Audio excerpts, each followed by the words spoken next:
Halo Sobat Manoagri, saat ini saya sudah berada di lahan cabai milik salah satu petani milenial di Desa Pakis, Kabupaten Magelang.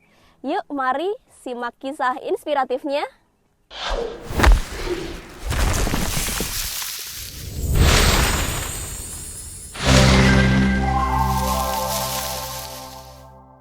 Halo Sobat Manoagri, saat ini saya sudah berada di lahan milik petani milenial yang inspiratif.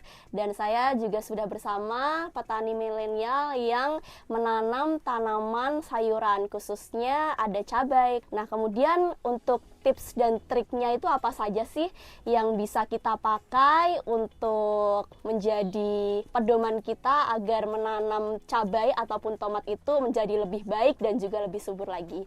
Nah, mungkin bisa langsung perkenalan untuk Mas, asal, kemudian nama dan juga umur.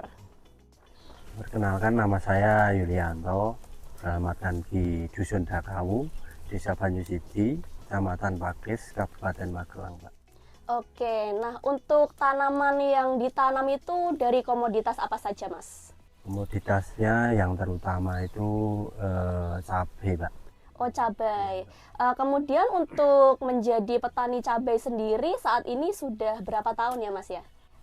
Sementara saya baru 5 tahunan. Baru 5 tahun. Kemudian kalau keuntungan-keuntungan yang dirasakan dari menanam cabai itu kira-kira bagaimana? Ya, sangat menjanjikan sekali, Mbak, menurut saya. Sangat menjanjikan sekali ya, baik itu dari segi harga sendiri ya. Kemudian kalau untuk pasarnya sendiri, Mas? Pasarnya Biasanya jual kemana? jualnya di Tengkulak, Mbak. Oh, ke Tengkulak lokal ya, Iya, biasanya lokal, seperti itu. Ya, mungkin kalau dari Mas sendiri untuk awal merintis di usaha tanam cabai ini motivasinya seperti apa, Mas? Dulunya sih saya coba-coba cuma ikut bapak saya nyemprot gitu. Kemudian kan setelahnya waktu saya pengen nanam sendiri begitu. Lalu saya bisa nanam sendiri. Oke, kemudian kalau untuk luas lahannya untuk tanam cabai ini kira-kira berapa hektar? Setengah hektaran. Oh, setengah hektar. Itu bisa menghasilkan berapa kilogram ya? Kalau kilonya ya nggak menentu sih, Mbak. Kadang berhasil, kadang enggak kan. Jadi nggak bisa dikalkulasi gitu. Oke, kalau mungkin kira-kira Mas untuk sekali panen gitu, itu bisa menghasilkan berapa? Tergantung pemetiannya, Mbak. Oke. Bisa 1 kintal, bisa 50 kilo, bisa 80 kilo juga bisa gitu. Oh ya, berarti terbanyak itu 80 kilo ya sekali petik gitu. Tetapi tergantung dengan iklim Ya, cuaca, dan juga bisa cuaca pengaruh. gitu. Nah, kemudian untuk pemetikannya Mas, sekali musim tanam itu kalau di cabai itu bisa berapa kali? Kalau petikan itu tergantung tanamannya, Mbak. Kalau tanamannya itu sehat, itu bisa nyampe 30 lebih petikan. Oke, 30 kali ya. Jadi cukup banyak ya Sobat Manoagri gitu. Nah, kemudian bisa dikalikan sendiri tuh untuk 80 kilo kali 30 kali pemetikan gitu. Iya, cukup banyak juga. Atau mungkin sangat banyak ya Mas Iya, ya. ya, lumayan lah. Oke, nah kemudian terkait dengan tantangan nih Mas, tantangan yang dihadapin ketika menanam cabai itu apa saja? Musuh utama itu hama, kedua itu layu-layuan, busuk batang, terus ketiganya itu patek itu, Mbak, yang sangat sulit dikendalikan. Oh iya. Kalau terkait dengan solusinya Mas, mungkin yang sudah digunakan itu ada obat apa saja, pestisida apa saja gitu. Kalau untuk menanggulangi itu wajib dicegah dengan cara menggunakan fungisida, Pak. Oh, fungisida ya. Fungisida, ya. Fungisida, insektisida itu pasti. Oke, kalau untuk pencegahan sendiri itu biasanya di umur cabai berapa Mas? Pencegahannya saya di umur 40 hari. 40 40 harian. hari udah dicegah, Mbak. Oh iya, agar nanti hasilnya maksimal. Memuaskan, gitu. Iya, seperti itu. Nah, ini kita lihat sendiri di lahan milik Mas sendiri itu sangat subur sekali ya. Nah, untuk rahasianya nih, untuk rahasia dari agar tanaman cabainya ini tumbuh subur, ini apa saja sih Mas kira-kira? Mungkin pupuk yang digunakan atau mungkin dari nutrisi yang digunakan itu apa saja kita?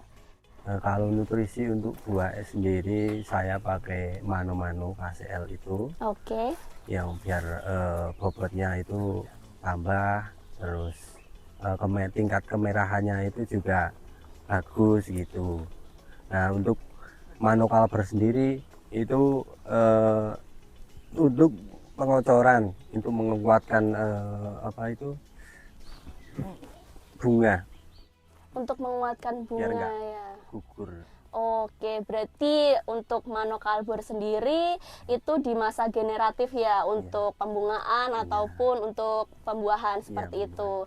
Kalau untuk mano-mano sendiri itu untuk nantinya bobot dari buahnya sendiri seperti itu.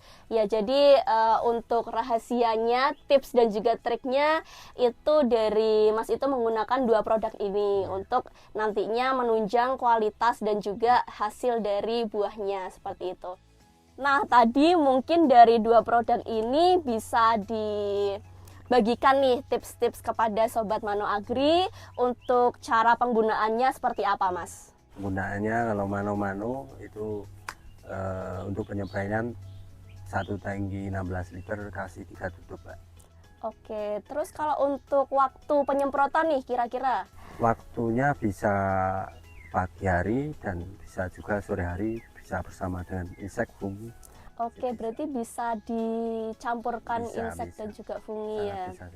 Oke, kalau amannya nih Mas, untuk penyemprotan dari mano-mano ini di umur cabai sekitar berapa bulan? Kalau umur cabai itu mulai berbuah gitu kan 75 hari ke atas sudah pakai. Oh, 75 hari ke atas. Iya. Oke, nah kemudian tadi menggunakan manokalber juga ya? Iya. Ya, kalau untuk manokalber sendiri biasanya untuk penggunaannya seperti apa? Penggunaannya saya fokusnya ke kocar sih, Mbak. Oh, buat ngocor. Iya. Oke. Penggunaannya dosisnya 3 sendok sampai 4 sendok 3 per sendok. tangki 16 liter. 3 sendok sampai 4 sendok ya. Nah, kemudian mungkin sebelumnya kan belum pernah memakai produk dari Mano Agri ya. Dan setelahnya itu memakai produk dari Mano Agri. Mungkin bisa dirasakan adanya perbedaan nih Mas, dari sebelum memakai sampai sesudah memakai gitu. Mungkin bisa diberitahu kepada Sobat Mano Agri di rumah gitu. Apa saja sih perbedaan itu yang dirasakan?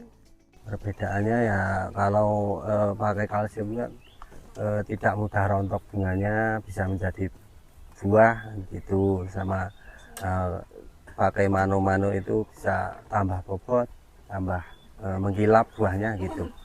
Oke, berarti bisa menunjang dari segi pembuahan, untuk bunganya itu biar tidak rontok dan juga menghasilkan tanaman buah cabai yang banyak seperti itu ya, yang lebat gitu. Nah, kemudian setelah cabainya itu berbuah, itu untuk mano-mano sendiri itu bisa menunjang bobot dari cabai dan juga warnanya itu bisa mengkilap ya, jadi lebih menarik gitu Sobat Mano Agri. Ya, mungkin dari Mas sendiri ya, untuk penggunaan dari produk-produk Mano Agri itu sangat direkomendasikan kepada sobat-sobat Mano Agri atau tidak? Iya, harus direkomendasikan ya, karena hasilnya sangat memuaskan. Oke, hasilnya sangat memuaskan Sobat Mano Agri. Ya mungkin untuk sobat-sobat Mano Agri di rumah itu juga bisa mencoba untuk produk-produk Mano Agri seperti yang kita tampilkan di meja. Kemudian untuk penggunaannya itu bisa di tanaman sayuran, kemudian di tanaman palawija, seperti itu ya Mas ya. Nah, mungkin untuk selanjutnya bisa dijelaskan untuk kuantitas atau banyaknya hasil panen sebelum menggunakan produk Mano dan sesudah. Itu. Sebelumnya saya hasil panen itu cuma 50 kilo ke atas sampai 60. Tapi setelah saya menggunakan Mano dan sama Mano Culver itu hasilnya sangat meningkat sekali, bisa sampai 80 sampai 1 kintalan. Oke, berarti sangat meningkat sekali ya Mas ya untuk hasil panennya seperti itu. Karena memang untuk fungsi atau manfaat dari Mano Culver dan juga Mano sendiri adalah yang pertama itu terkait dengan pembentukan bunga dan juga buah. Dan juga untuk Mano sendiri itu bisa meningkatkan bobot dari cabainya sendiri. Seperti itu Sobat Mano Agri.